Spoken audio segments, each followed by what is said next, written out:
L'affaire Le procureur contre Germain Katanga et Mathieu Ngudjolo-Tchoui s'est poursuivie au cours de la semaine du 27 juin au 1er juillet 2011 devant la chambre de première instance 2 de la CPI.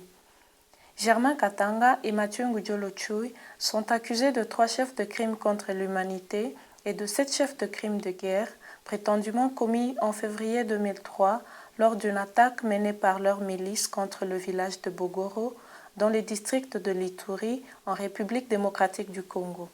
L'équipe de la défense de M. Germain Katanga est actuellement en phase de la préparation de ces éléments de preuve. Au total, 18 témoins cités par la défense de M. Germain Katanga ont déjà comparu devant la cour en tant que témoins à décharge. 2 témoins ont témoigné sur le sujet des organisations chargées de la démobilisation des enfants soldats ainsi que des mécanismes de démobilisation. Le 17e témoin, M. Adizo Katobe Léonard, est né à Guéti le 18 décembre 1958. Il aurait travaillé dans un organisme non gouvernemental nommé Terre des Enfants, TDE en sigle, à Bunia en 2004 en tant qu'encadreur des enfants démobilisés.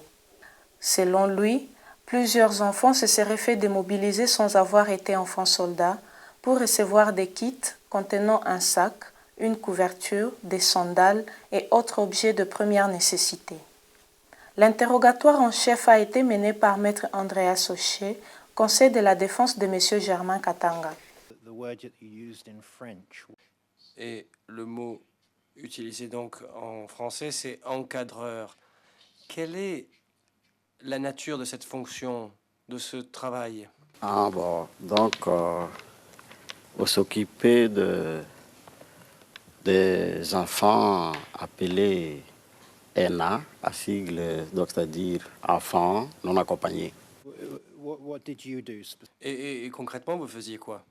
Et on faisait d'abord la sensibilisation par la radio et que pour chercher maintenant ces enfants ENA, donc les enfants non accompagnés, qui devaient venir maintenant dans notre bureau. Et arrivé à notre bureau, on devait les identifier et chercher comment à les réinsérer dans leur famille.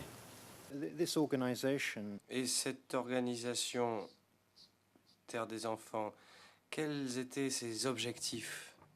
Et ces objectifs étaient ce que je vais te dire maintenant, que les enfants soient réintégrés dans la famille, chacun dans sa famille. M. Katobe a ensuite indiqué qu'après l'identification et la vérification faites par Terre des Enfants, 2 autres associations dont AGEDEC, Association des jeunes pour le développement communautaire, et AMDC, Association des mamans pour le développement communautaire, s'occupaient de la réinsertion et la réunification des enfants. Selon cette déclaration, l'organisation procédait à des sensibilisations en ville, élargissant le concept d'enfants soldats en enfants associés aux forces des groupes armés. Est-ce que les enfants étaient placés par catégorie ou définis de certaines manières au sein de Terre des Enfants? Et le témoin a déjà fourni une réponse à cette question, mais j'ai répété ma question. Je viens de dire qu'il y avait des manières de ranger les enfants par catégorie au site d'Aveba. À votre connaissance, est-ce que vous pourriez expliquer combien de sites de démobilisation existaient dans la province de l'Ituri?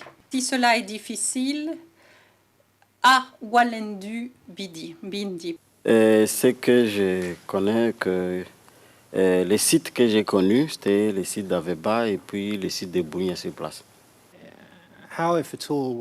Comment se passait le travail sur le site Comment communiquait-on à la population en général le travail du site? Et d'abord, est-ce que on communiquait en dehors, en termes généraux, de ces activités? Et si c'est le cas, comment se faisait cette communication? Oui, Les activités au site, c'était passer même des communiqués dans des églises,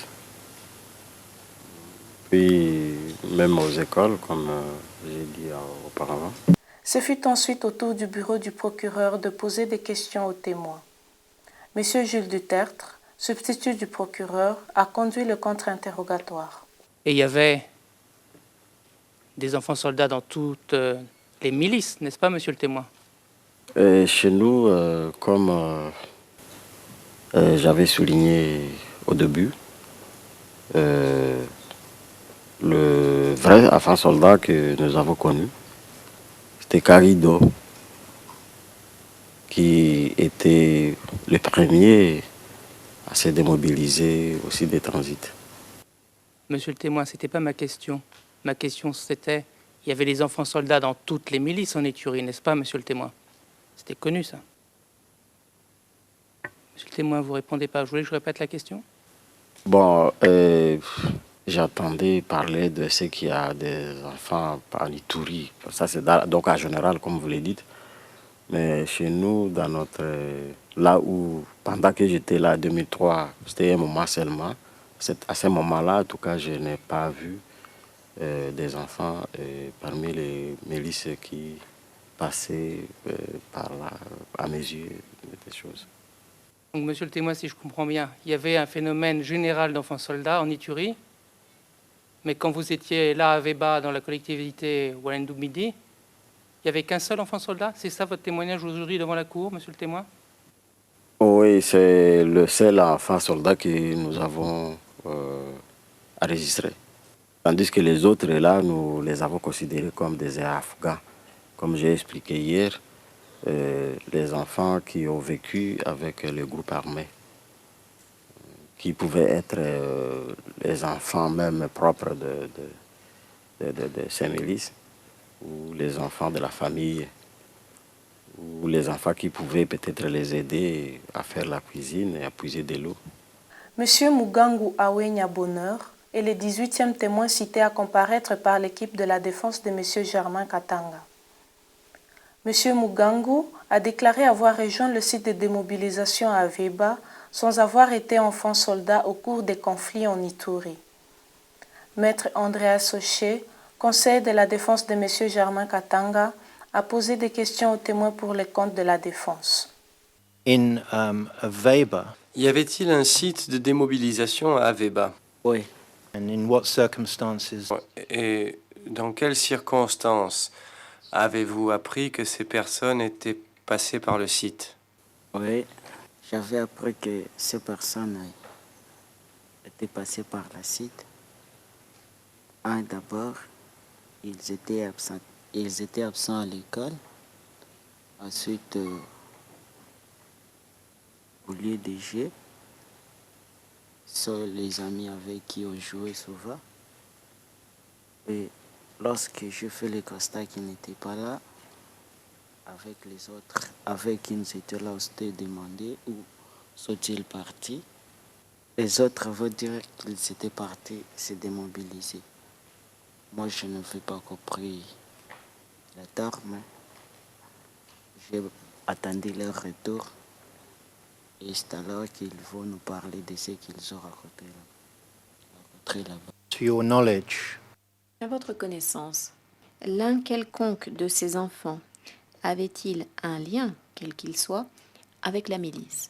Non, and when you Et lorsque vous entendiez ces histoires de la part de vos amis qui revenaient du site de démobilisation, quelle était votre réaction? Quels étaient vos sentiments à ce sujet à l'époque? oui, après avoir entendu ce que les amis ont raconté de ce qu'ils ont raconté là-bas, moi, j'avais aussi pris l'idée d'aller me démobiliser, bien même que je n'étais pas un milicien.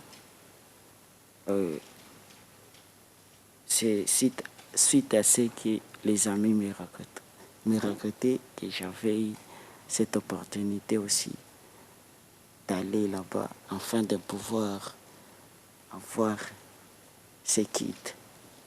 Did you act on those? Et avez-vous agi sur la base de ce que vous aviez ressenti ou pas?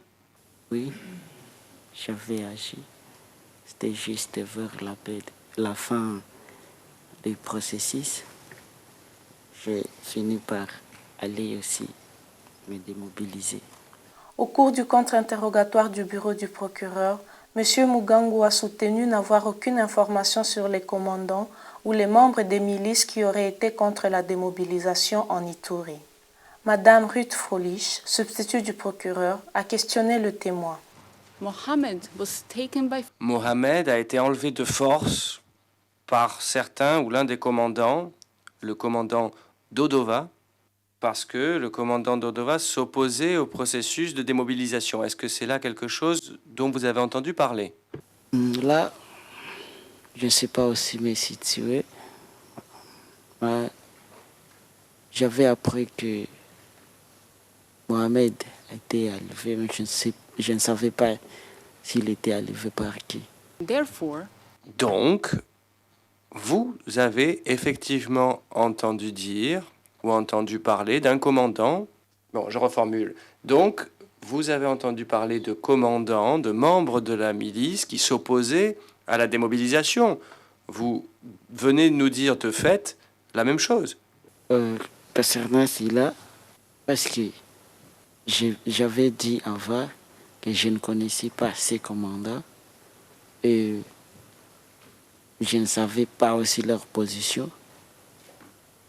C'est alors que Mohamed était enlevé que j'avais appris qu'il était enlevé par un commandant qui s'oppose au processus du site. Question.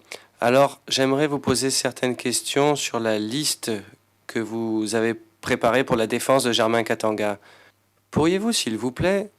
Bon, vous nous en avez déjà un peu parlé auparavant, mais pourriez-vous nous dire exactement quelles sont les instructions précises qui vous ont été données pour préparer cette liste? Qu'est-ce qu'on vous a demandé de faire, très précisément? Oui, pour préparer cette liste, ce qui m'a été demandé était de préparer la liste de 6 enfants que je connais très bien, qui étaient démobilisés alors qu'ils n'ont pas été de la milice. C'est-à-dire alors qu'ils ne faisaient pas partie de la milice. Et c'est ce que j'avais fait. Et 6 enfants, réellement, je les connais bien. Ils ne faisaient pas partie de la milice. Le procès se poursuit dans la semaine du 4 au 8 juillet 2011 avec la suite de la présentation des éléments de preuve de la défense de M. Germain Katanga.